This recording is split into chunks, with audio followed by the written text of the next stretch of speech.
ಇನ್ನು ಸಿಎಂ ಸಿದ್ದರಾಮಯ್ಯ ವಿರುದ್ಧ ಈ ಮೂಡಾ ಪ್ರಕರಣದಲ್ಲಿ ಲೋಕಾಯುಕ್ತ ತನಿಖೆ ಎಲ್ಲವೂ ಕೂಡ ಜೋರಾಗಿದೆ. ಇಡಿ ಅವರು ಕೂಡ ಎಂಟರ್ ಆಗಿದ್ದಾರೆ.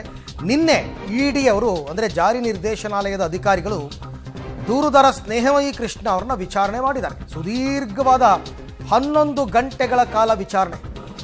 ಅಂದರೆ ಅವ್ರ ಹತ್ರ ಇರ್ತಕ್ಕಂಥ 500 ಪುಟಗಳಿಗೂ ಹೆಚ್ಚು ದಾಖಲಾತಿಗಳು ಎಲ್ಲದಕ್ಕೂ ಮಾಹಿತಿ ಪಡ್ಕೊಂಡಿದ್ದಾರೆ.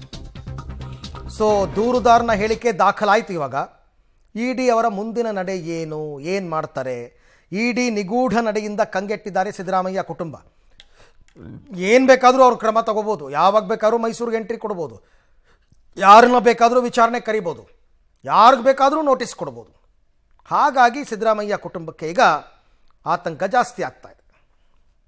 ಸಿದ್ದರಾಮಯ್ಯ ಅವರ ಪ್ರಕರಣಕ್ಕೆ ಸಂಬಂಧಪಟ್ಟ ಹಾಗೆ ವಿವರವಾದ ದೂರು ಅರ್ಜಿನ ಕೊಟ್ಟು ಮೈಸೂರು ನಗರಾಭಿವೃದ್ಧಿ ಪ್ರಾಧಿಕಾರದಲ್ಲಿ ಸಾವಿರಾರು ಕೋಟಿ ರೂಪಾಯಿಗಳ ಅಕ್ರಮ ವ್ಯವಹಾರ ನಡೆದಿದೆ, ಇದ್ರ ಬಗ್ಗೆ ತನಿಖೆ ನಡೆಸಬೇಕು ಅಂತ ನಾನು ದೂರು ಅರ್ಜಿ ಕೊಟ್ಟಿದ್ದೆ. ಮತ್ತು ದೂರು ಅರ್ಜಿಯೊಂದಿಗೆ 100 ಪುಟಗಳ 500 ಪುಟಕ್ಕಿಂತ ಹೆಚ್ಚಿನ ದಾಖಲಾತಿಗಳನ್ನು ನಾನು ಕೊಟ್ಟಿದ್ದೆ.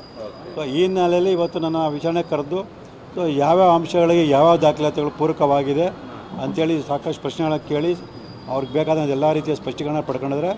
ಮತ್ತು ಕನ್ನಡದಲ್ಲಿ ಇದ್ದ ದಾಖಲಾತಿಗಳ ಬಗ್ಗೆಯೂ ಕೂಡ ಅವರು ಕೇಳಿ ಆ ದಾಖಲಾತಿಗಳ ಮೂಲ ದಾಖಲಾತಿಗಳು ಎಲ್ಲಿ ಸಿಗುತ್ತೆ ಅಂತೆಲ್ಲ ಮಾಹಿತಿ ಕೇಳಿದ್ರೆ ಅವ್ರು ಕೇಳಿದಂಥ ಎಲ್ಲ ಪ್ರಶ್ನೆಗಳಿಗೂ ನಾನು ಉತ್ತರವನ್ನು ಕೊಟ್ಟಿದ್ದೀನಿ. ಮತ್ತು ಅವರು ನನ್ನನ್ನು ಹಲವಾರು ರೀತಿಯ ಪ್ರಶ್ನೆಗಳನ್ನು ಕೇಳಿ ಅವ್ರಿಗೆ ಬೇಕಾದಂಥ ವಿಚಾರಗಳಿಗೆ ಸಂಬಂಧಪಟ್ಟಂತೆ ಮತ್ತು ದಾಖಲಾತಿಗೆ ಸಂಬಂಧಪಟ್ಟಂತೆ ಎಲ್ಲ ಸ್ಪಷ್ಟೀಕರಣ ಪಡ್ಕೊಂಡಿದ್ದಾರೆ.